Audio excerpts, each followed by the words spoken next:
मागच्या वर्षी ऑपरेशन सिंदूरच्या दरम्यान टर्की या देशानं पाकिस्तानला उघडपणे मदत केलेली होती. त्यांनी पाकिस्तानला ड्रोन्स पुरवले, इतर शस्त्र पुरवली. त्याबरोबर त्यांचे काही स्वतःचे लोक, स्वतःचे इंजिनियर्स देखील आलेले होते पाकिस्तानमध्ये, जे पाकिस्तानला या सगळ्या गोष्टींचं प्रशिक्षण देत होते.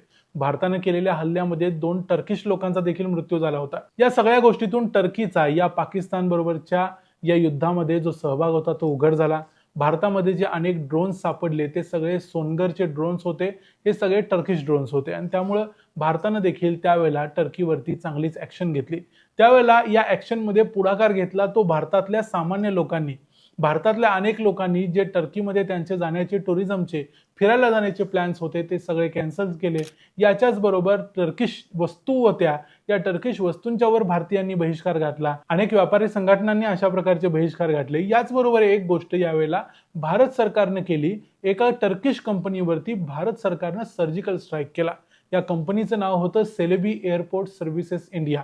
आता या कंपनीला जो फटका बसणार होता त्याचा त्यावेळेला फक्त अंदाज होता. आता या कंपनीच्या मालकानं स्वतःच सांगितलंय की काय नुकसान झालं भारतानं तो जो दणका दिला त्याच्यामुळं. नेमकं काय काय घडलंय ते बघूया आजच्या या व्हिडिओमध्ये. मी आहे रणजित यादव आणि तुम्ही पाहताय द मराठी बाणा.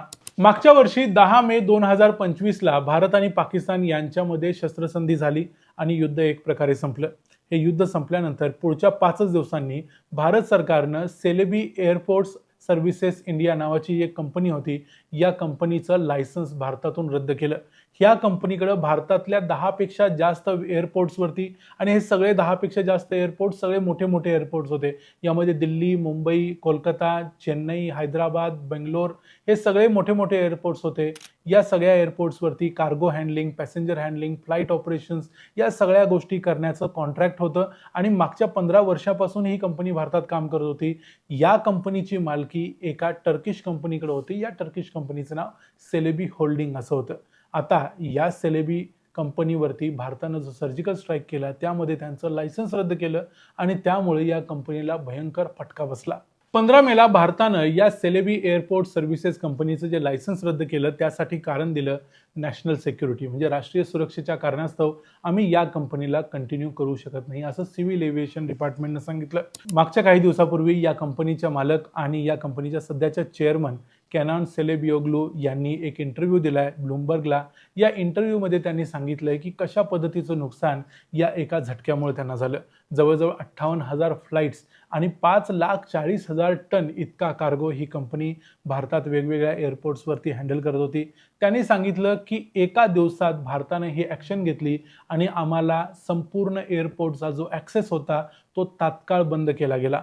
त्यांच्याकडे त्यावेळेला 10,000 कर्मचारी संपूर्ण भारतभरात काम करत होते.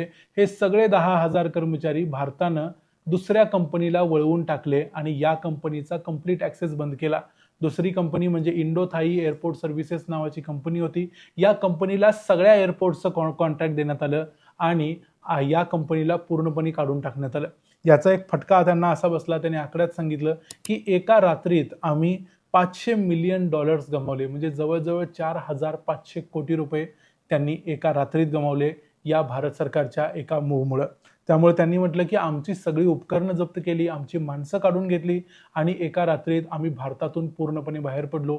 15 वर्षे मोठ्या कष्टानं एक एक वीट रचून आम्ही भारतामध्ये आमचं साम्राज्य उभं केलं होतं. जे काही उत्पन्न या कंपनीचं संपूर्ण जगभरातून येतं, या जगातल्या सगळ्या उत्पन्नामध्ये भारतातल्या उत्पन्नाचा वाटा 1/3 म्हणजे जवळजवळ 33% पेक्षा जास्त होता आणि हे सगळ्या उत्पन्नावरती या कंपनीला, म्हणजे एका टर्किश कंपनीला पाणी सोडावं लागलं भारत सरकारने घेतलेल्या त्या ॲक्शनमुळं. त्यांनी सांगितलं की एवढं सगळं नुकसान झाल्यानंतर त्यांनी भारत सरकारकडे अर्ज करायचा प्रयत्न केला. भारत सरकारला आपली बाजू पटवून द्यायचा विचार केला आणि तसे काही प्रयत्नही केले, ज्यामध्ये भारत सरकारनं स्पष्ट त्यांना सांगितलं की आम्ही तुम्हाला भारतातल्या कुठल्याही एअरपोर्टवरती कंटिन्यू करू शकत नाही. आमच्या राष्ट्रीय सुरक्षेचा मुद्दा आहे. कारण टर्कीनं भारताच्या पाठीत खंजीर खुपसलेलाच होता आणि या गोष्टीचा परिणाम असा झाला की नंतर ही कंपनी सेलेबी सर्व्हिसेस नंतर मग कोर्टात गेली.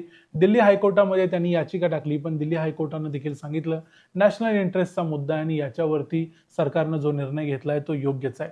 याच्यानंतर या कंपनीनं वेगवेगळ्या पद्धतीनं भारत सरकारला सांगायचा प्रयत्न केला की या कंपनीमध्ये टर्किश सरकारचा कोणताही सहभाग नाही. कारण त्यावेळेला अशी एक बातमी आली होती की टर्कीचे जे प्रेसिडेंट आहेत एर्दोगान यांच्या मुलीचा शेअर या कंपनीमध्ये आहे, पण प्रत्यक्षात त्यांनी सांगितलं की त्यांचा कुठलाही असा प्रकारचा शेअर नाही, तरी या कंपनीवर का बंदी घालताय. पण भारत सरकारनं कोणतंही कारण देणं गरजेचं समजलं नाही. नॅशनल सिक्युरिटी एवढं कारण पुरेसं होतं. एखाद्या देशाला जर धडा शिकवायचा असेल तर तो धडा शिकवण्याची ही सर्वात योग्य पद्धत आहे. हे भारतानं मागच्या 1 वर्षात सिद्ध केलं. या युद्धाला आता 1 वर्ष 1 महिना पूर्ण झाला आहे आणि आतापर्यंत जर बघितलं तर टर्की या देशाचं भारताच्या विरोधात युद्धात पडल्याबद्दल प्रचंड मोठं नुकसान झालेलं आहे आणि ते आकडेवारी सकट आपल्या समोर आहे.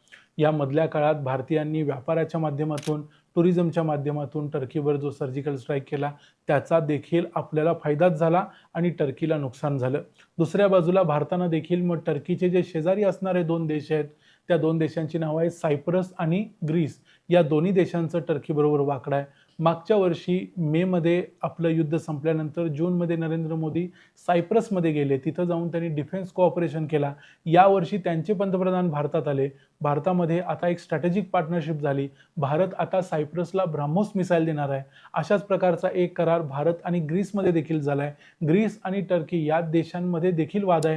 त्यामुळे भारत ग्रीसला देखील शस्त्र पुरवणार आहे, वेगवेगळ्या प्रकारचे ड्रोन्स पुरवणार आहे, आकाश एअर डिफेन्स सिस्टीम देणार आहे. या सगळ्यामुळं एक प्रकारे जसं टर्की भारताच्या विरोधात पाकिस्तानला मदत करतोय, उद्या भविष्यात गरज पडली तर भारत टर्कीच्या विरोधात त्यांच्या शेजाऱ्यांना मदत करेल अशा पोझिशनमध्ये उभा आहे. हे 1 वर्षानंतरचं वास्तव आहे. भारतीय लोकांनी केलेली, त्याचबरोबर भारत सरकारने घेतलेली ही ॲक्शन, यामुळे झालेलं टर्कीचं नुकसान, याबद्दल तुम्हाला काय वाटतं ते आम्हाला तुम्ही कमेंट्समध्ये जरूर सांगा. व्हिडिओ आवडला असेल तर व्हिडिओला लाईक करा, चॅनलला सबस्क्राईब करा. पुन्हा भेटू पुढच्या व्हिडिओमध्ये. तोपर्यंत पाहत राहा द मराठी बाणा. जय हिंद, जय महाराष्ट्र.